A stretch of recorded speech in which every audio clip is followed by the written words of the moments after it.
Good evening and welcome to Thursdays with NAMI. My name is Peg Morrison. I am the Director of Programs for NAMI North Carolina. That's the National Alliance on Mental Illness North Carolina. I'll be your host for tonight's. Thursdays with NAMI is our way of building conversations and building community around the topic of mental health. I'm glad you're all here. All right, June is National PTSD Awareness Month and Men's Health Month. I can't think of a better way to honor both of those occasions than to highlight the success story that is tonight's guest, Michael Fenning. We'll be meeting Michael in just a moment. As usual, the first part of our show will be an interview. Partway through, we'll show a video of the week, and then we'll spend time answering questions from you, members of our virtual studio audience. And now a quick word from our sponsors. Thursdays with NAMI is funded in part by the North Carolina Department of Health and Human Services, Division of Mental Health, Developmental Disabilities, and Substance Abuse Services through the Federal Community Mental Health Services Block Grant Fund. We appreciate their guidance and their support. And now on with the show. I'm going to read Michael's bio. Michael Fenning is a Philadelphia native who completed both his bachelor's and master's degrees in social work from North Carolina Central University. In fact, he just finished his master's, so congratulations are in order. Well done. It's very exciting. He's a recovering addict who started his recovery in 2010, and he's accomplished so much since then. We're going to be talking about that tonight. Welcome, Michael. Thank you. Thank you for having me, Ms. Morrison. Oh, it is our pleasure. And so we always like to know the background of our guests. Tell us about yourself in a nutshell. Tell us your story. I'm from Philadelphia, Pennsylvania, West Philadelphia, Hilltop to be exact, Overbrook High School. I grew up in a two-parent home at first. My father was a Philadelphia police officer. My mother was a homemaker. Right around at the age of 13, my parents divorced. They broke up.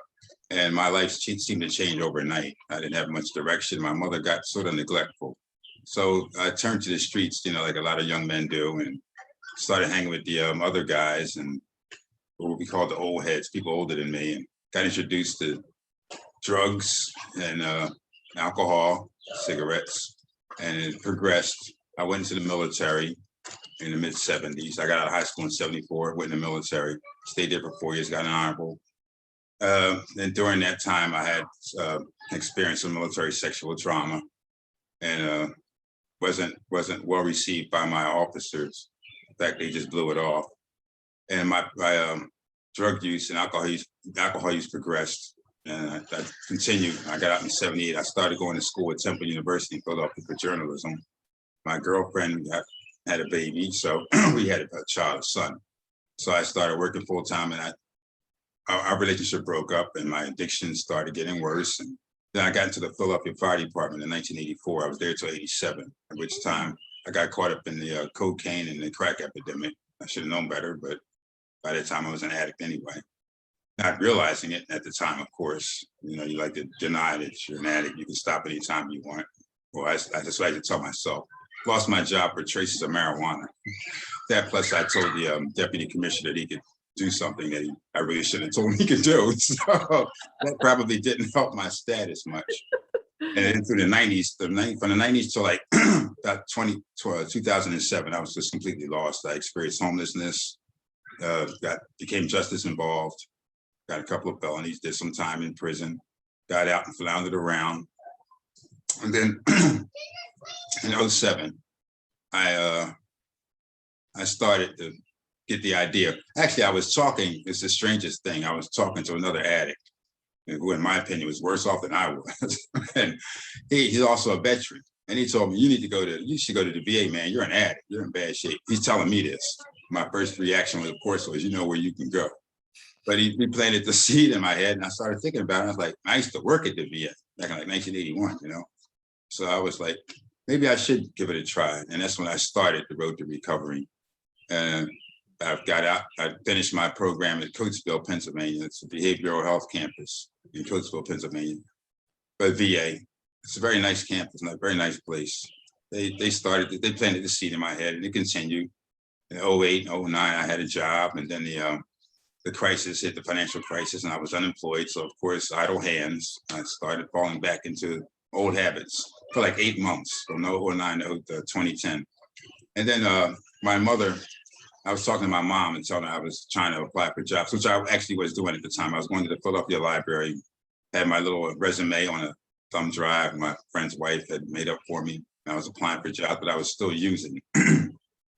My mother, I told my mother on the phone that I needed some tokens so I could go out and actually physically apply for jobs. And I waited around for her all day. I was 50 years old. Was that? Yeah, 2010. I was 53 years old, grown man. And I waited around for her all day to bring me $10 so I could buy an $8 pack of tokens. And when she showed up, I spent that money on some crack cocaine and a pack of generic cigarettes, wasn't even Newports. So that was my bottom. I sat on the edge of the bed that day and asked God if he would help me. I would never use it again. And I wound up going to the VA hospital again in Philadelphia. And they sent me to a civilian home, Fresh Start. It's affiliated with the VA, but it was part of the Housing and Urban Development Veterans Affairs Supplemental Housing Program, HUD-VASH. So they try to take care of the veteran in a holistic way. I mean, as well as they could, the whole package. They try to give you therapy if you're open to it. They give you a place to stay for a while where you're monitored and supervised. Not too much, but it was enough, to make sure you stay on the straight and narrow. They have something called the excuse me. At that time, it's called the Compensated Work Therapy Program, CWT, in the VA. It's called Transitional Work Experience now, I think. So they send you down to like my assignment was in the kitchen, food service, and I worked 8 hours a day, 5 days a week, and I got like $8 an hour, but it was tax-free. And it just gives you experience reintegrating into society while I was still staying in the Fresh Start house. And they also got me a Section 8 voucher specifically set aside in a block grant by the government for veterans. And I wound up getting my own apartment.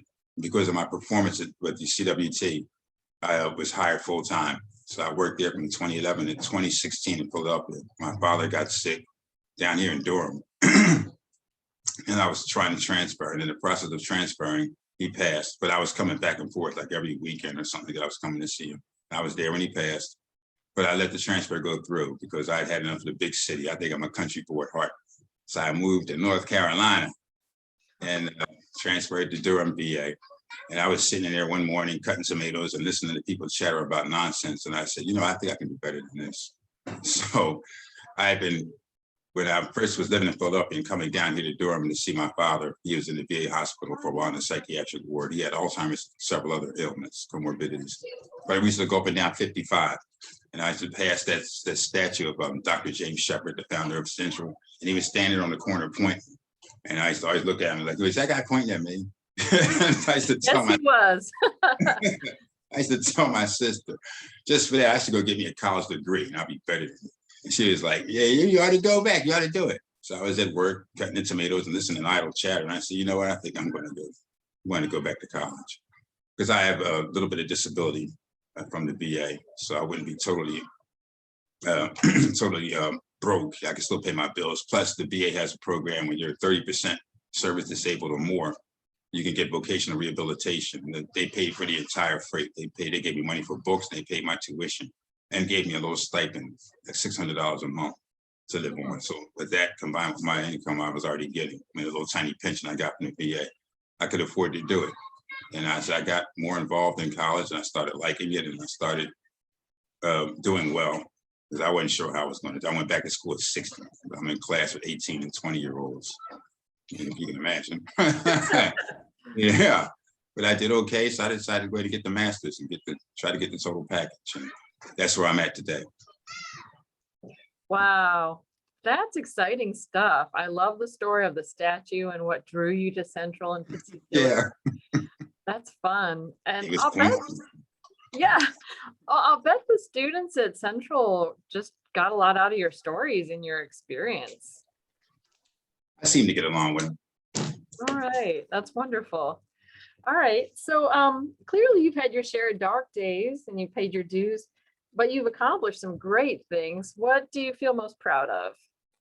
That's a hard one to answer. There's a whole lot of things. It depends on what part of the recovery process you're talking about. In the beginning of my recovery, the thing I was most proud of was having a a roof over my head, where I didn't have to sneak into the house because I wasn't, just squatting. I had my own keys, and I had a refrigerator, and I had food. So that was my greatest accomplishment. And then as time went on, my greatest accomplishment was I was still sober every day. I'm still sober. I got one more day. Then I got hired at the VA. And that was my greatest accomplishment. I almost reintegrated into society. I actually got a job, a government job. In Philadelphia, they pay a little more than here. It started at like $16 an hour in 2011. When I left, I was making 21. And I turned down a promotion because I was coming here. So I was making decent money. I'm single. I had my little apartment. So I was proud of that. And then I got my bachelor's degree, and I was proud of that. I have my master's, and I'm proud of that. And once I ever get a job, I'll be proud of that. But I guess I'll just keep going. But I guess the best thing is the respect that I got back from my family and my friends and my own self-respect. That's what enabled me to do what I've accomplished so far. Yeah. That's a great, the way you share your journey and how those outside accomplishments and then the internal feeling of value and esteem, they go together and they can reinforce one another. It sounds like you had a wonderful kind of an upward spiral in that way. Yeah, so far, yes. So far, that's wonderful. So you and I met after you were an intern for NAMI Durham, and you developed this cool program called Life on the Outside for Justice Individuals. You have the template, and met with the gentleman there once or more. Was that inspired by your own experience, and what did you learn from doing that? Well, yeah, it was inspired by my experience. I got out of prison, jail, Philadelphia. It's called the Philadelphia prison system. Yankees fan. Who is that person? Gary's got to go. I'm not fully recovered yet. He likes to Anyway, be provocative. yes. I got out of prison in 2001, January, to be exact, middle of winter. When I went in, it was summertime. So when I got out, I still had my summer clothes. It was like 20 degrees out. I had nowhere to go. Yeah. And I had no family to fall back on at that time. Oh my gosh. Yeah, it worked out well. I had a person in prison that I was working with. I had a job in prison, stonemason, as a matter of fact. This man told me about a place called Whosoever Gospel Mission in Philadelphia. It's been there like since 18 something, It's called Whosoever? Whosoever Gospel Mission. Yeah, they're still there. And we got a Mets fan. This is going to irritate me. Anyway, so I had a big bag, laundry bag, clothes and stuff, my summer clothes on, and I'm half frozen. And I went back to the abandoned house that I was staying in before I got arrested. And I was like, I can't stay here. And I remember that Whosoever Gospel Mission, and I went there. So it gave me a place to stay, but it was rough sledding for a while. If I hadn't had Whosoever Gospel Mission, I don't know what I'd have done. I'd probably have been at a homeless shelter. So, yeah, so I thought about my experience getting out and how I didn't have any help or guidance or direction at all. So I thought it might be helpful. And Miss Myers, Suzanne Myers, suggested Miss Bessie Elmore in the Straight Talk support group to me. So I got in contact with them, and she was very helpful, very nice. And so was her assistant, executive assistant, Miss Laura Dicker. And you would think, that because they run a program that's a 2-year program for people that are recently released from incarceration, state prison, and they've got a nice house. I'm trying to remember the name of the street. It'll come to me. Morgan Street, is it? Whatever. I went down there a couple of times. And because the people there are basically under supervision by Miss Elmore and Miss Dicker, I figured you might sort of have a captive audience, So if they tell them to be there at 7 o'clock on Mondays, but we had some technical difficulties. The first week was my fault.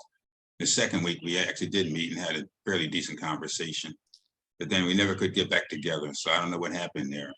But that was my idea for possibly giving back. That was one problem, was the technical difficulties. Another problem was I didn't have any real knowledge at the meso level, the the middle level of social work of how to formulate a group. I had never even heard of Tuckman and his theory of a group formation. So I had to do some research on that as I was going along. And after the group was over, after the meeting, it disbanded. That's one thing that was not really stressed that I can remember in my training in school, was the social work at the meso level, like how to actually form a group. So that was probably some deficiency on my part for as far as knowledge as to how to exactly go about doing it. So I learned a few things. If I ever had to do it again, I would do it a little more technically and a little more detail on it.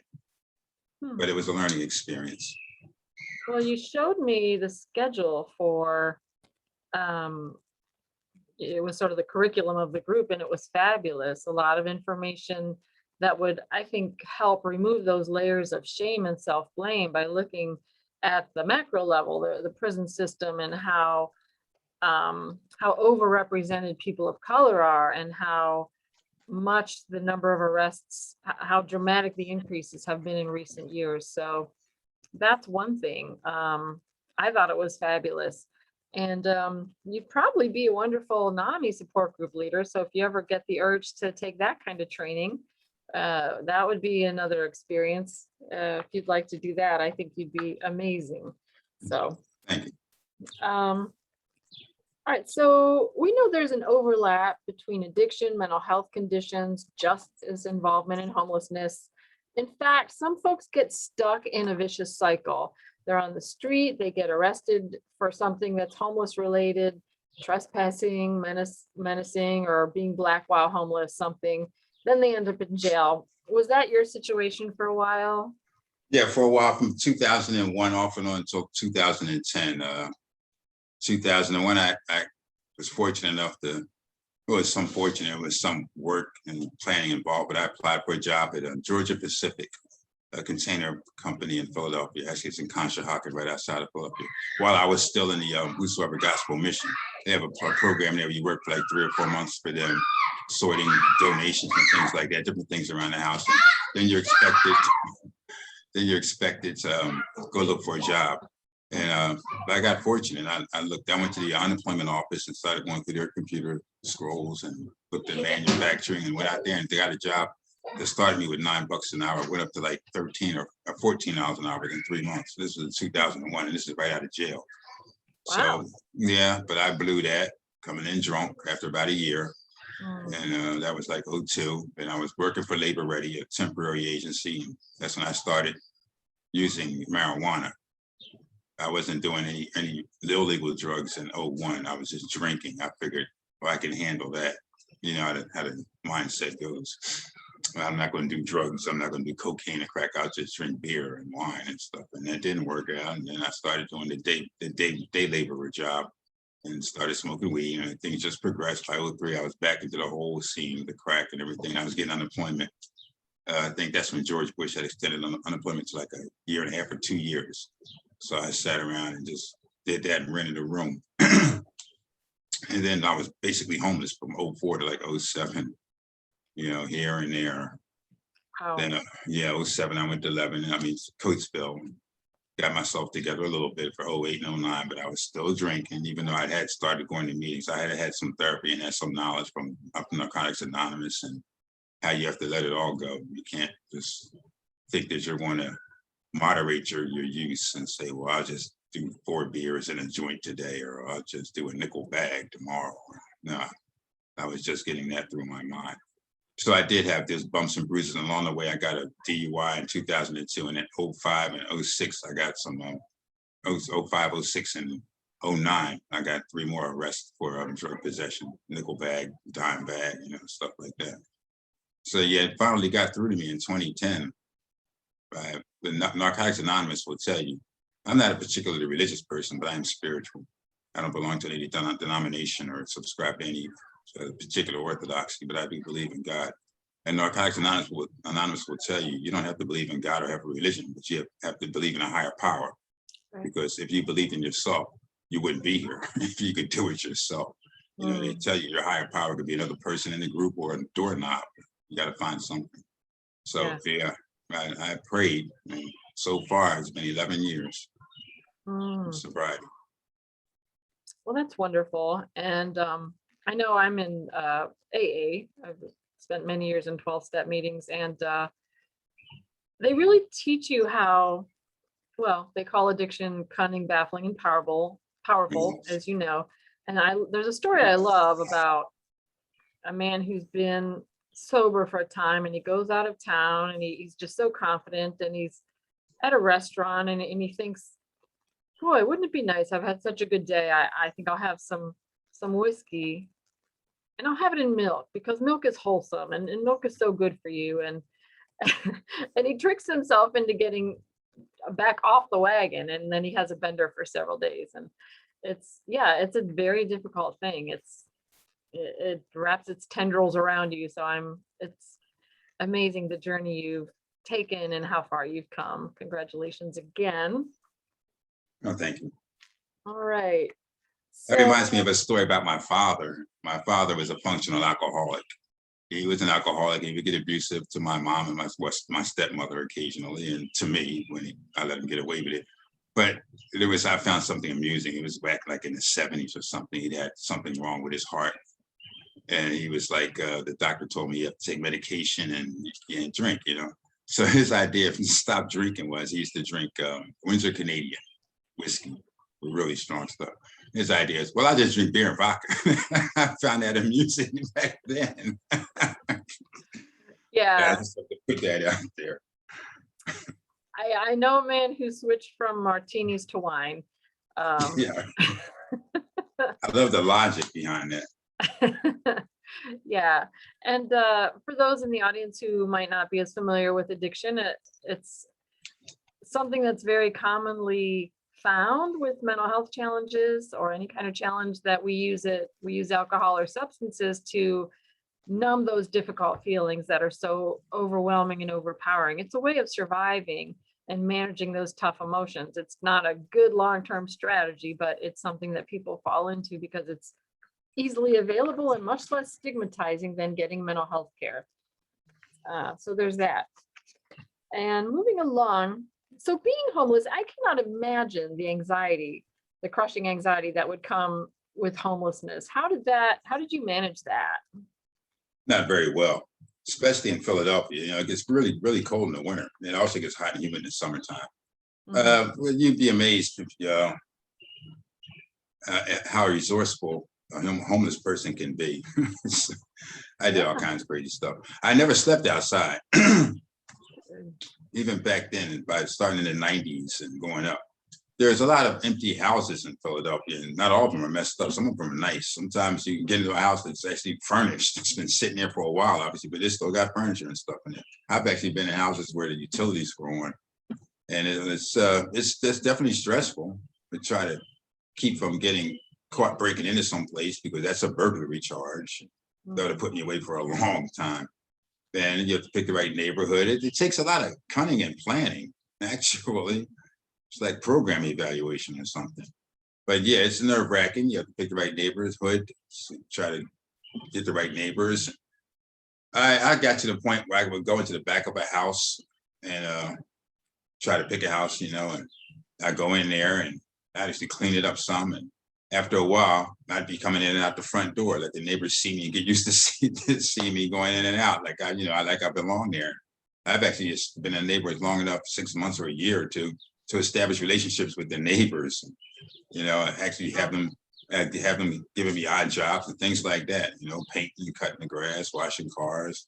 Yeah, but it is just definitely nerve-wracking. I've also been in other situations where it was like the movie Frankenstein, where all the neighbors come out with the pitchforks and the torches. They know you don't belong in there, and I barely escaped, you know, with all my body parts intact. So it's no way to live. It's stressful. It's hard. And I remember sleeping in houses where, like I said, it's 10 degrees out. It's 25, 30 inches of snow, winds blowing, and you're just laying there. Trying to put up with it. There's no way to live. Yeah, I remember earlier in my career learning about that huge overlap between addiction and mental health challenge and homelessness. And I just originally people kept talking housing, and I was like, well, what's the connection there? It's enormous. It's a huge connection. So yeah, you could be. I would assume. I don't know if there's been any studies done on this, but I could assume you could be a totally well-adjusted person and suffer homelessness for a certain period of time. You're going to develop a mental health disorder. I would think so. Yeah. Anxiety at a minimum, or post-traumatic stress could easily be easily grow out of that. Yeah. Sure. So your bio includes speaking of post-traumatic stress, being a survivor of military sexual trauma, and I applaud your courage about that. You know, for women, we've had our Me Too moments, and I don't feel like the world has opened up that space for men or given men permission to get that kind of support, even though it's needed. What do you want people to know about military sexual trauma in men?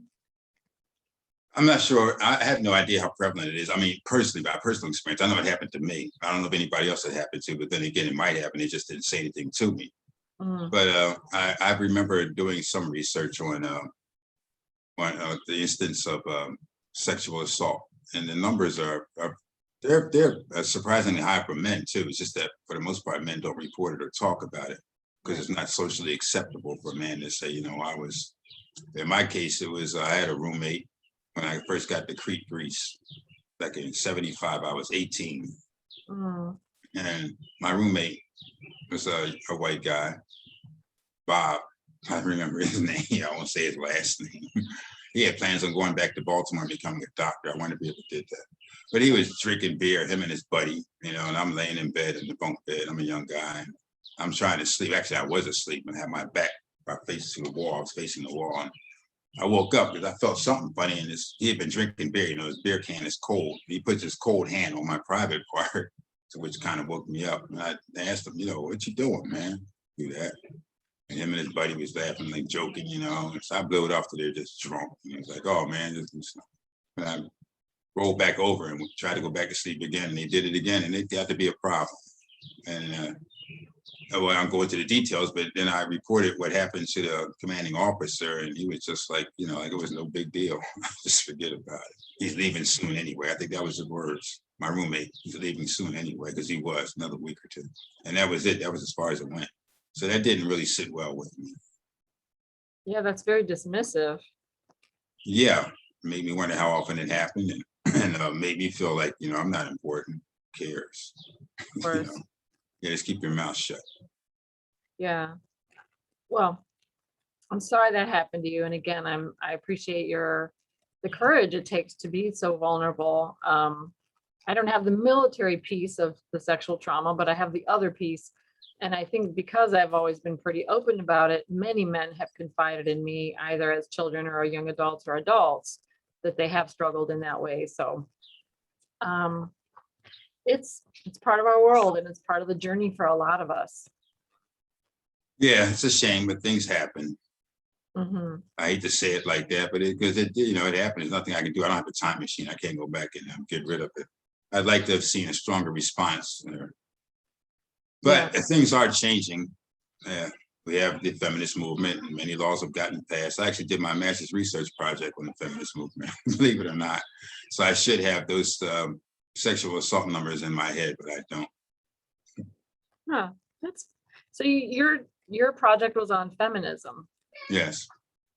That's Yeah. wonderful. How did you Well, get to that? because it had been, I figured you go to school to learn things. I didn't know anything about the feminist movement. I went to school from 1962 to 1974. We didn't have gender studies classes or anything like that. And even when I went to college in 79 to 82 at Temple, I was a journalism major. I took all kinds of classes, but I didn't take anything like that. So just out of curiosity. Actually, what happened was I was watching the Kavanaugh hearings. I had never heard of this man before, but he'd been a Supreme Court judge for 25 years. And all of a sudden, Dr. Blasey Ford came out and accused him of doing those things. And I saw the Me Too movement for the first time. I'd never even heard of it because I don't really watch television. In fact, I don't watch television at all, to be totally honest with you. Yeah. So I was like, what's this Me Too stuff? And what's going on here? And then I looked at other people, Harvey Weinstein also, but everybody's always known about the Hollywood casting couch. I knew about that in the 60s and 70s as a kid, you know, so, but it finally got exposed. But then I saw the reaction when Joe Biden was accused by a woman credibly, and the Me Too movement was silent.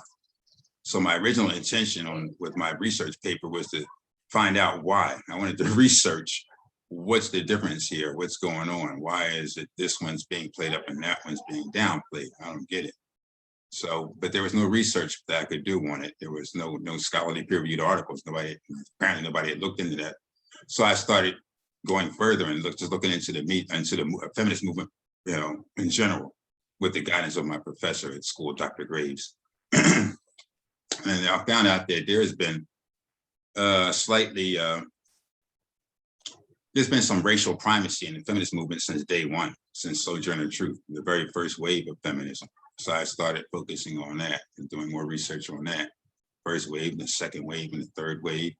And the difference and disparity in media coverage between Tarana Burke, who actually created the actual Me Too movement, a physical movement, and Alyssa Milano, an actress who just started a hashtag on Twitter. And I started looking at researching the difference between a hashtag and an actual movement. And that's why I wound up doing it. I wound up doing like 49 pages. Sure. So I did it because I wanted to learn something new. Oh, your comment in the chat box, Michael, I like your curiosity and interest. Sadly, there has been much disparity in the feminist movement. So I follow these news stories, but I don't always remember the names. So was one of your observations or conclusions that women of color aren't taken as seriously when they report on sexual harassment or abuse? Yeah, that's what the research project wound up concluding, which probably was well known to a lot of other people, but it was news to me. It took me a lot of research to get to that point. Yeah, it appears as though women of color have been second-class citizens in the movement since it first started, like 1850. Yeah, and then there's that intersection of racism and sexism, which probably kind of points to that. Well, that makes me sad on a lot of levels, because I love both those movements and I want them to play well together. That was the purpose of my paper, yeah. Yeah. I suggested a symposium where the coalitions, the feminist coalitions, you know, women's houses, excuse me, like the Durham Research Crisis Center and places like that, would get together and hold a symposium for like 2 days and discuss it openly and try to work it out. You know, you can't solve a problem until you acknowledge you have one and then discuss it. So that was the conclusion of my paper. That's what I suggested, and I suggested an actual symposium with a format and things that should be done and resources required. Huh. Any sense of whether that could happen? It could possibly. I talked because of the pandemic, I couldn't get in touch with a lot of people. I had 3 responses come back, but only one really panned out. A woman at the Durham Research Crisis Center. She was wonderful. And she's been an activist and a feminist since 1969 or 70. She started off with Bella Abzug's campaign. Yeah, that's how far back she goes. But she's here. So she has a copy of my research project and she helped me compose it. So Gotcha. something's going to get done. She has the information.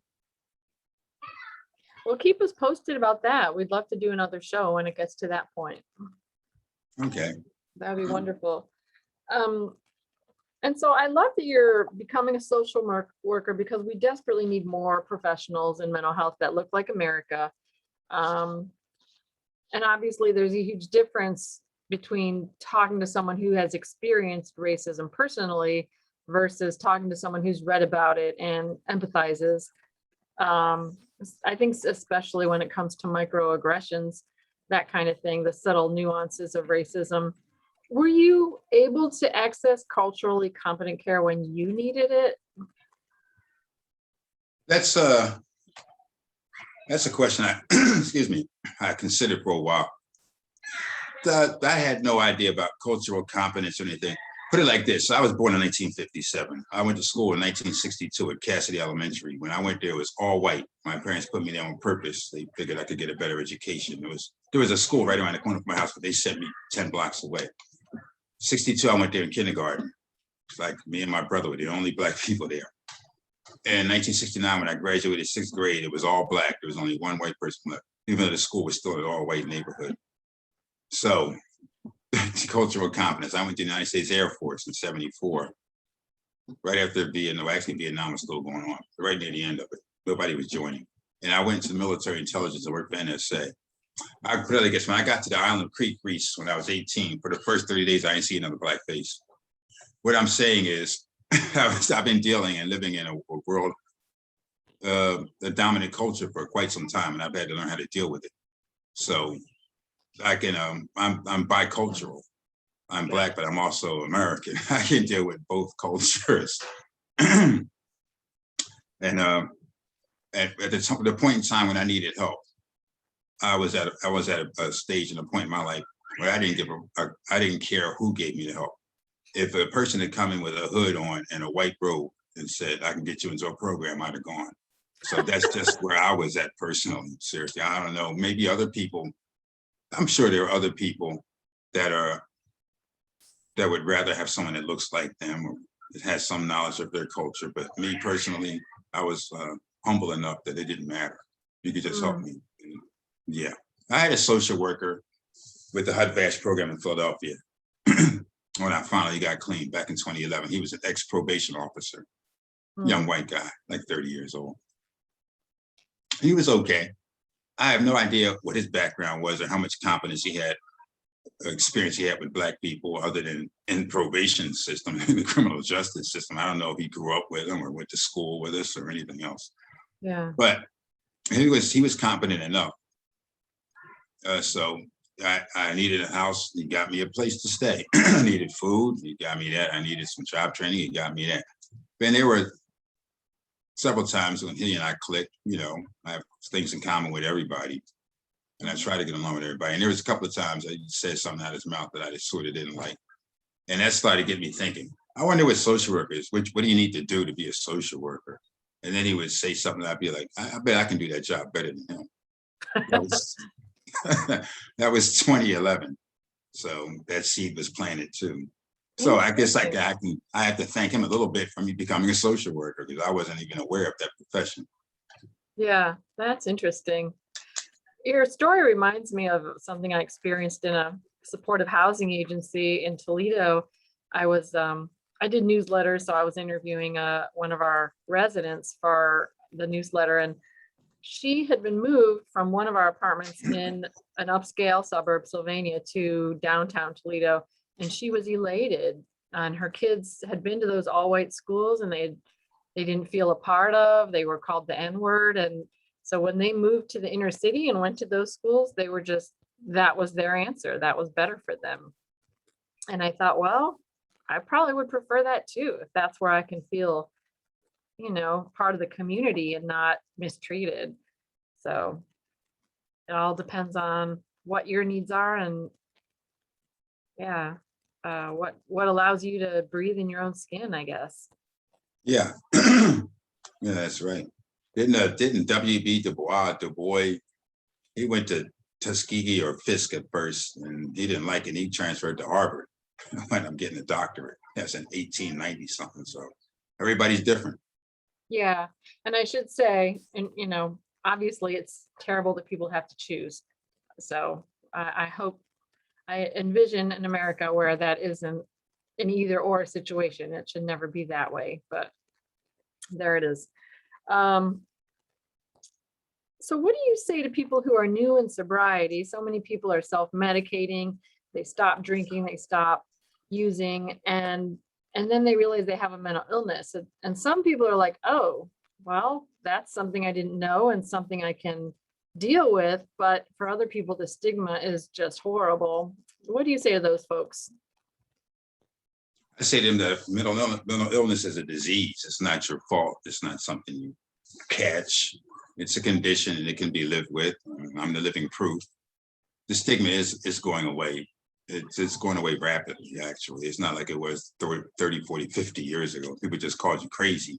And it's also, sometimes I can think it could be liberating to find out that you have a mental disorder or a mental health problem, to explain the addiction, really, because I'm sure I know when I was using, I knew I was crazy, but some of the things I did and the way I was living, you know, that's not normal. I had enough sense to know that this isn't normal behavior. And I hadn't lived like that for most of my life. So, well, for the first half of my life. So I knew that something was wrong. Just so to get put a name on an illness, on a mental disease, actually made it a little easier. So I could sit back and say to myself, that explains a lot. Yeah, and it does seem to fit because of the things that have happened to me in my life. Mhm. It all fits in now. So I would just tell the person, you have a disease, get help. Mhm. Yeah, I've met people where that reaction is basically relief, like, oh, Yeah, okay. yeah, yeah. And I've met people where they're just offended, so. Right, right. That's the Okay, stigma part. exactly. How do you think the community mental health system compares between Durham, North Carolina and Philadelphia, PA? I don't know. I'm totally deficient in that. I used the mental health system, but it was the VA. And that's pretty much the same all over the country. It's standardized. You know, you can probably get the same thing. In fact, I know you can't get the same help. Right around, I live around the corner from the Durham VA, and you can get the same help there, the HUD badge and the behavioral health department as you can in Philadelphia. So, what resource they have there, I don't know in Philadelphia. I know they have homeless shelters, but as far as mental health, I didn't have any knowledge of that, and I'm still deficient in my knowledge here in Durham. I had my first internship was at the Lincoln Community Health Center in the medication assisted treatment team. So they give out some mental health therapy there, but mostly it was like Suboxone. It's what's called a harm reduction. It's basically maintenance control of an addiction. It's not really there to eliminate it or treat it and have people in recovery. So yeah, that's what it's for. It's like this the 21st century version of methadone. Right. I remember going by a methadone clinic in Philadelphia. I had a job near Parkside Avenue. I'd go by every day, and you see the same people out there day after day, year after year. They're not getting any better. They just substituted one addiction for another. So, but yeah, so that's not a mental health. That's not really a mental health. They do have a mental health department there, but I wasn't working in that part of it. I was working in the Suboxone medication assisted treatment. So as far as the community resources here in Durham, I'm not all that familiar with them. That's something I need to learn about. Gotcha. And of course, for those who don't know, Suboxone and its predecessor, methadone, are used to treat heroin addiction. And comment in the chat box, being Hispanic, I feel as though I've experienced a lot of microaggression. Growing up, I had no role models for ethnicity. And in the media, Hispanics are portrayed very negatively as either criminals or lower class citizens. It's difficult for any person of color to be taken seriously, so role models are important. Well, amen to that. And note from Diane. Yeah, that makes sense. Excuse me, I'm sorry. No, go ahead. I was going to say, No, go ahead. I was going to say that I can see how that makes sense. A young Black man might feel more comfortable saying something to a Black man than he might be to somebody else, or a Hispanic person may be more comfortable talking to somebody that they feel they have something in common with. That just wasn't my experience. Gotcha. Yeah, I am not a clinician, but someone put it to me this way, and it really resonated. If I'm an older Black man and I want to talk about my medications and the sexual side effects, I do not want to talk about it with a younger white woman, or a younger woman, period, maybe. But yeah, different comments on the VAs in Asheville, exceptional, Philadelphia. I saw that. Write that person's name down. I want to know who that is. I believe that is Diane Crescenda, our president of NAMI South Mountains. I agree with her perfectly. I agree with her totally. Okay, I can only see the D. Yes, it is. That's Diane. Another comment, Latinx persons with mental health conditions are far less likely to receive adequate care than their Anglo neighbors. Lots of disparities in the system. And boy, if only we had magic wands, right? Yeah. Yeah. So, Michael, what gives you hope? What gives me hope? Every day that goes by that I haven't used, I still draw breath. I'm still alive. There was a point in time there, decades ago, that you couldn't have told me, you couldn't convince me that I'd still be alive at my age. For real, the lifestyle I was leading and the risks I was taking. So every day I wake up, I'm hopeful and I'm thankful. I also have some nieces and nephews that are very promising, the next generation. So yeah. I have a good son too. He's 41 now, actually. He's got a good heart.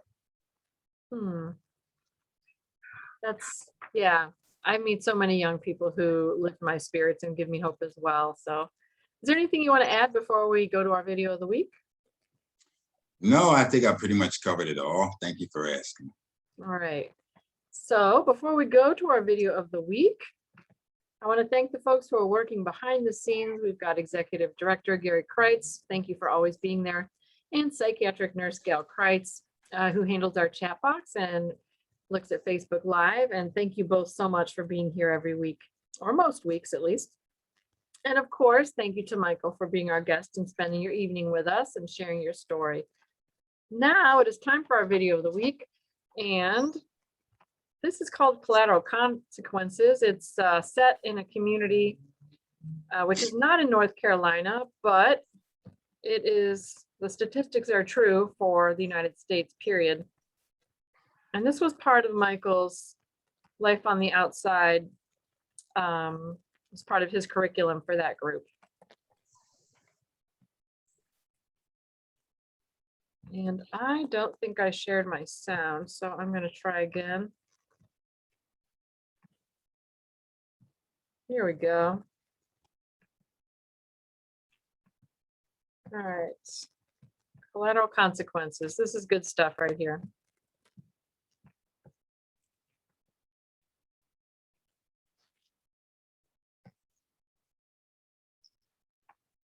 You're Black.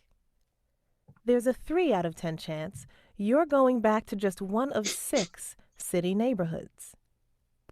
You may have probation or parole left. It's your parole or probation officer's job to tell you what's required on that end, just like it was the judge's job to tell you what your sentence was. That's how you knew what your debt to society was and that one day you'd pay it off. But it's nobody's job to tell you what the interest is on that debt. Lawyers call it collateral consequences. There are a lot of them. Let's take a look. Let's say you have a home and a family to go back to. But let's say your home and family are in public housing. If you have a misdemeanor, you're disqualified for public housing for up to 18 months. If it's a felony, up to 3 years. If you move in anyway, the Housing Authority of Baltimore City can terminate the lease, and you're all out on the street. If your kids are elsewhere, your child support arrears will have piled up while you were locked up. And now that you're out, they're due. Either way, you're gonna need a job. Private employers can only use your conviction to disqualify you if the crime relates to the job you'd be doing. Many jobs require licenses in Maryland, and state licensing agencies have lots of discretion to reject applicants based on criminal backgrounds. You can try to keep your conviction out of the public's hands, but it's hard. Are you a civic-minded ex-offender?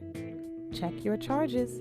If they carry a sentence of more than 6 months, you won't be sitting on a jury. Want to vote? Before 2007, a felony would have disenfranchised you outright. Now, with a felony conviction, you can vote once you're finished your sentence, parole, and probation. All of that is just part of the interest on your debt to society. Advocates are trying to get legislators and public officials to reduce that interest. State and city legislators recently removed the criminal conviction checkbox on applications for Maryland state and Baltimore City jobs. The U.S. Equal Employment Opportunity Commission has refined guidelines telling employers not to automatically disqualify ex-offenders. And federal housing officials are trying to remove some barriers to public housing and voucher programs. What else is in the works? We'll know soon. The American Bar Association is compiling lists of all the collateral consequences for each state in America. Meantime, here are just a few of the thousands of people who re-entered Baltimore over the past few years.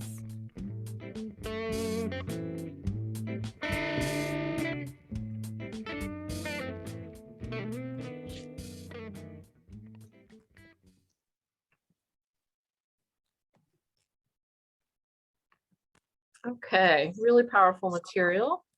And again, that was part of the those were some of the resources that Michael shared with a group that he started working as part of his internship with NAMI Durham. Really good stuff. So thank you for that, Michael.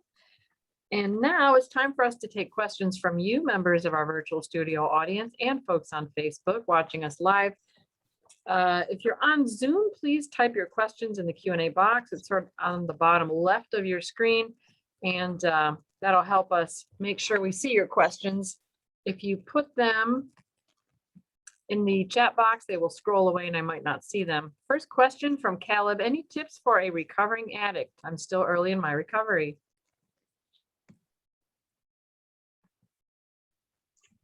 I'm sorry, what was that? Any tips for a recovering addict? Oh, I'm sorry. I was looking at the chat. Forgive me. That's kind of rude.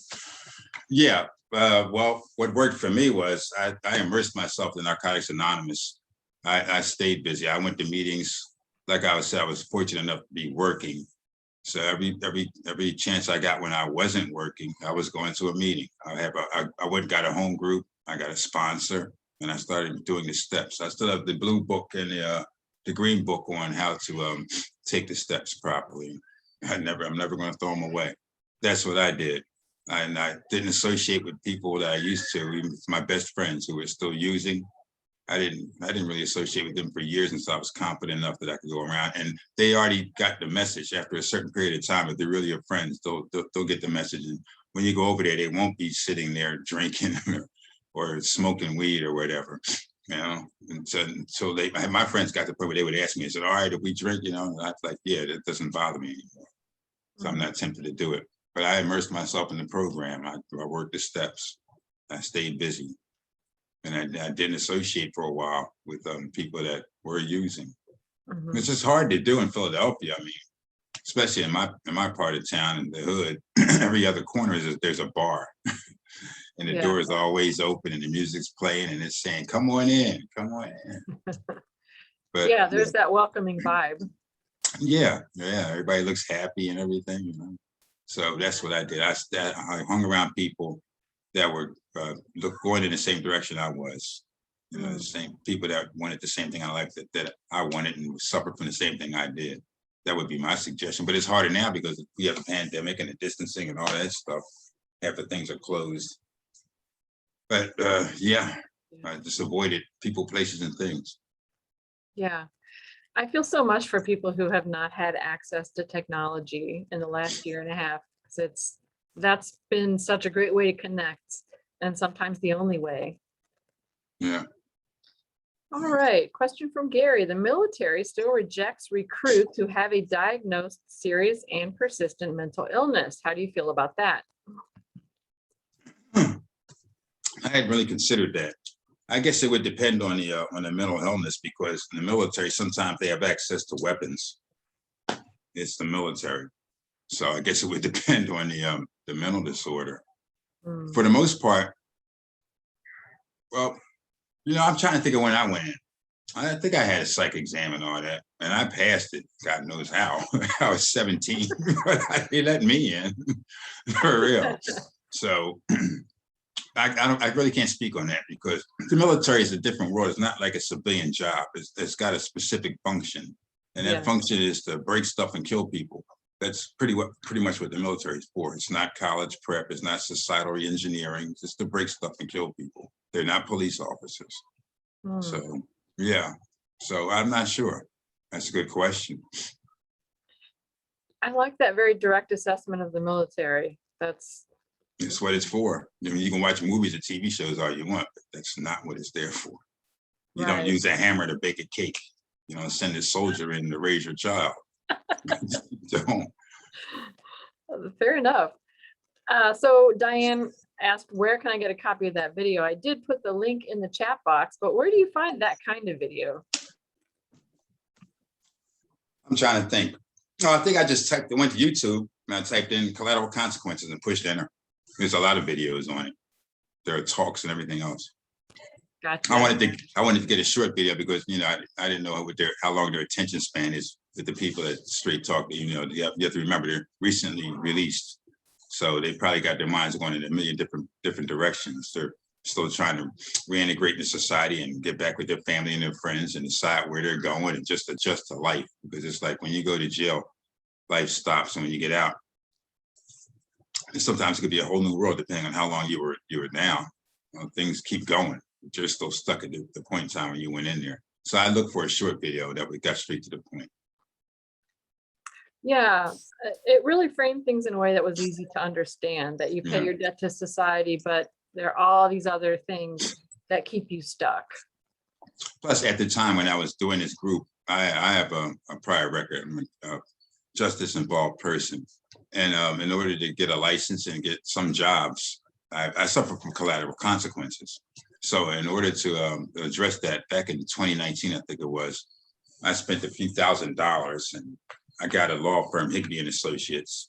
And I'm in the process of trying to get my record expunged. Well, not expunged, I'm trying to get a pardon from the Board of Pardons in Pennsylvania.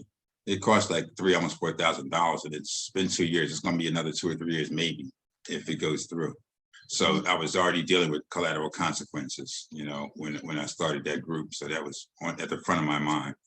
Sure, that's quite an investment. Yeah, hopefully. Couple questions here. Mike, have you ever thought about writing a book? I did, because I was a journalism major, but I'm way too lazy and way too over that now. So no, and I don't think I could put half of the things that would really interest people in that book until after I was dead. If I wrote it, I'd have to put that down. Do not release until I'm gone, and make sure you come to the funeral. Make sure I'm gone, because there's still some things I'd rather not discuss. But Sure. Yeah, there's some things I'd probably never tell anybody. But yeah, it'd probably be interesting. Okay. And next question, what helps you reduce stress? I think like after I get finished doing this, I'll be getting to my car and driving down to Research Triangle Park, Davis Drive. This is a hot night on the town for me. I'll get in my car and I'll put in a YouTube video about economics and things like that. I like that, economics and politics. And I'll drive down to Davis Drive. It's like a 20-minute drive. And I go to the Dunkin' Donuts and they'll say, "How you doing?" I'll say, "How you doing?" Because I'm there every night. And I'll get a large hot cup of coffee with cream and extra sugar. I don't care if it's bad for me or not. And I'll sit in the parking lot and I'll watch the sun go down and watch people go by and drink my coffee, listen to a video, and I'll come back. Then I also live in an apartment complex where there's like 8,000 children. So just watching, I don't watch TV, I watch people. I'm a people person. Just watching those kids reminds me of some of the craziest things I used to do. And that kind of relieves my stress, because I can say, at least I'm not them. For real. Yeah, I talk to my family.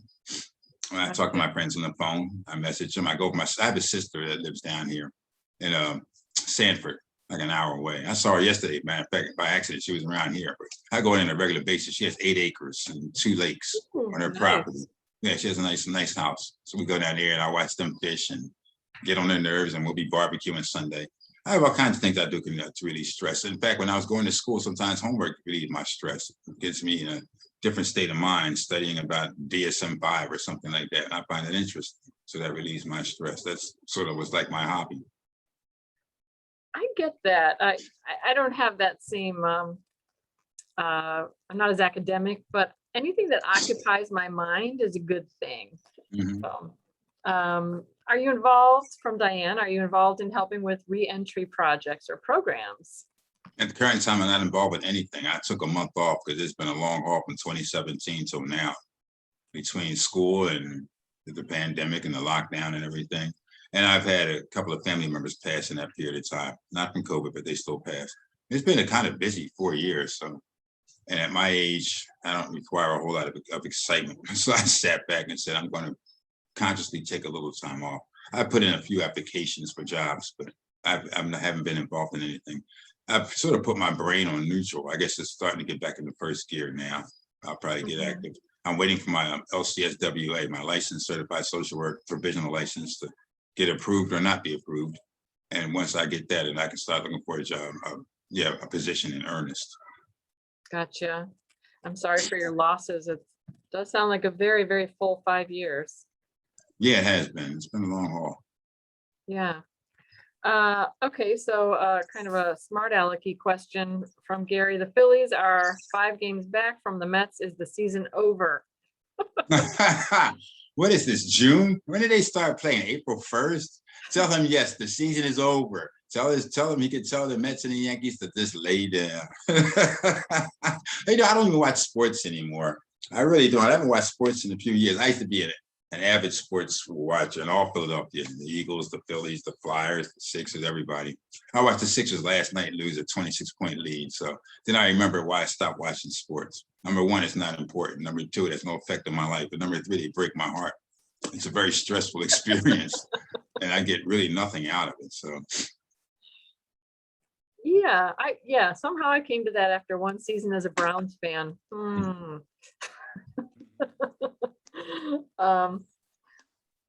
What music do you like? I like a great variety of music, but for the most part, I'm still stuck in the 60s and the 70s, some 80s and 90s. I have nieces, like I said, and they like to drive me crazy with Megan Thee Stallion and stuff like that. So I'm always adventurous. You know, YouTube has a bunch of music on it. My nieces have music. My nephew too have music on their phones. And they'll tell me about different songs, and I listen to it, like Cardi B's songs, and I'll be like, you know, does your mother know you're listening to this? My niece is like 23. She goes to A&T, but still, some of the songs that she listens to, oh man, these people should be arrested. I listen to Parliament, Funkadelic, Santana, Tower of Power, all kinds of music. I also like hard rock. I used to love Led Zeppelin. In fact, I've listened to it the other day. Yeah, AC/DC. I listen to all kinds of stuff. All right. So we've got a lull in our questions. I'm going to make some quick announcements. Please join us next week. We've got a really unusual and special show. We're going to be previewing a documentary called Cured. It's due out on PBS in October, but you can see it early with NAMI North Carolina in partnership with NAMI Wake County and the Dix Conservancy. This is a special program. We're going to show the documentary at 6 and have our normal discussion show from 7 to 8:30. I'm going to put a link in the chat box where you can go check it all out. Another special feature is you can join us live or in person. So totally new concept for Thursdays with NAMI. Again, that's Cured. We'll be meeting at the chapel on the Dorothea Dix Park. And awesome bit of trivia. Dorothea Dix was named after the mother of social work, they say. Dorothea Dix was born in Massachusetts. She was a Bible teacher at a prison, noticed how many folks were mentally ill in the prison, and started a one-woman campaign to get folks with mental health challenges out of incarceration and into care. Ironically, you know, we've ended up kind of back where we were, but for a while we had all these state hospitals, asylums. Institutional care isn't ideal for a lot of reasons, but it's a whole lot better many times than being on the streets or incarcerated. So please join us next week at 6 p.m. And the questions are coming through again. Fort Bragg Employee Assistance Program. I believe this is a Facebook question.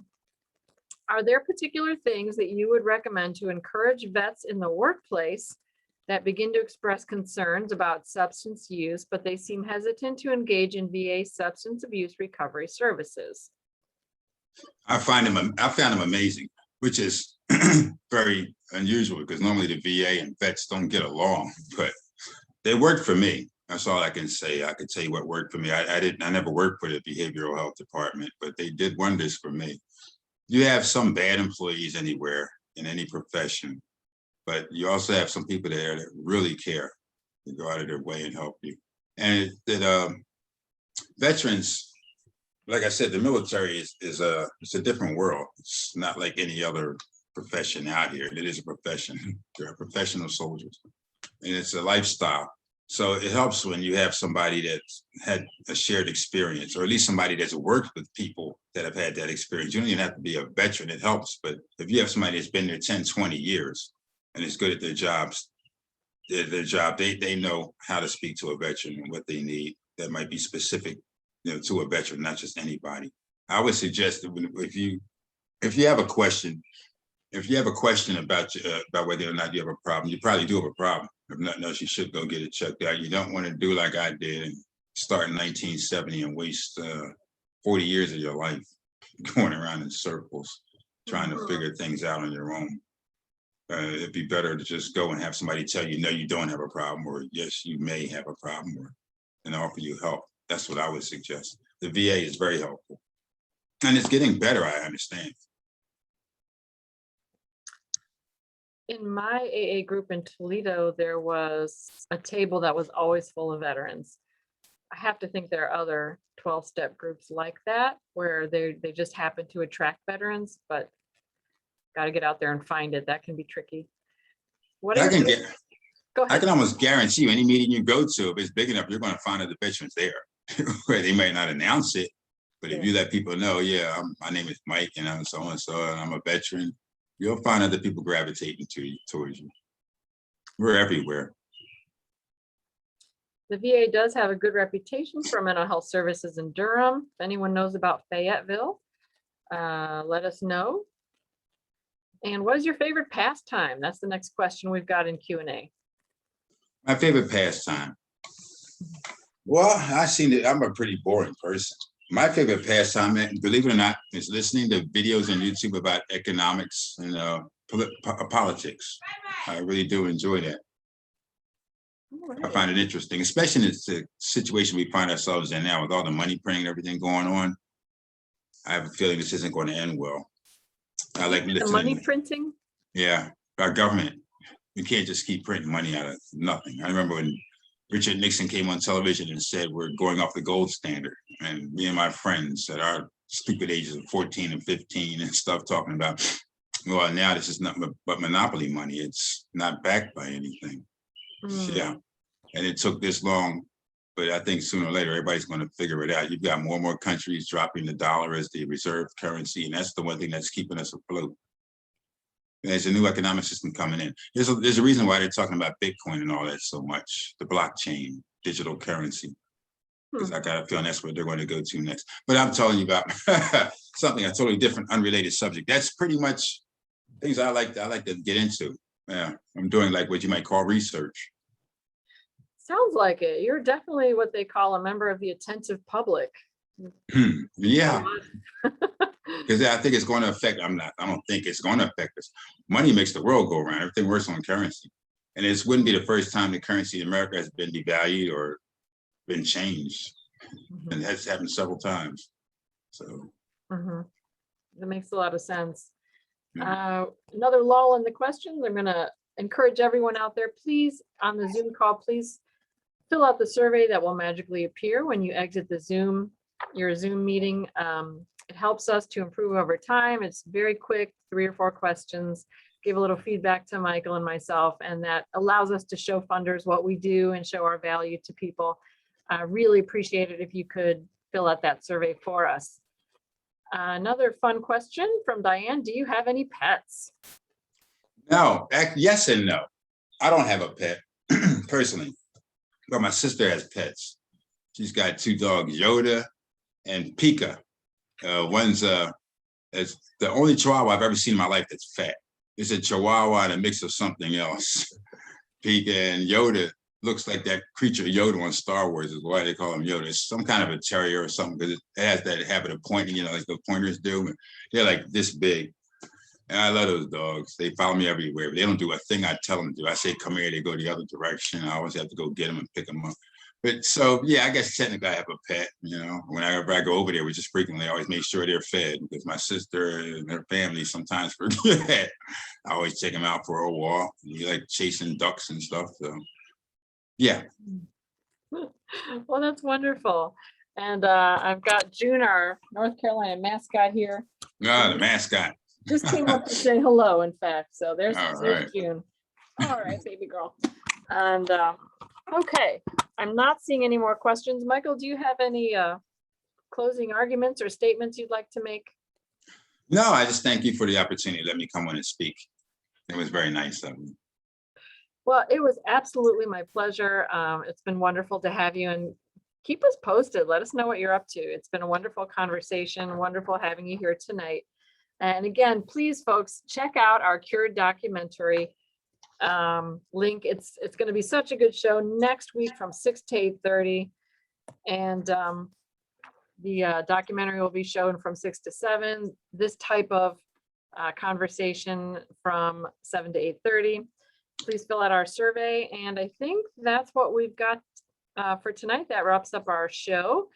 Again, thanks for being here. And remember, it's okay to talk about mental health. It's okay to talk about your experiences and ask for support. NAMI is here to listen. Have a great night, everybody. Good night, everyone. Thank you again, Michael. You're welcome.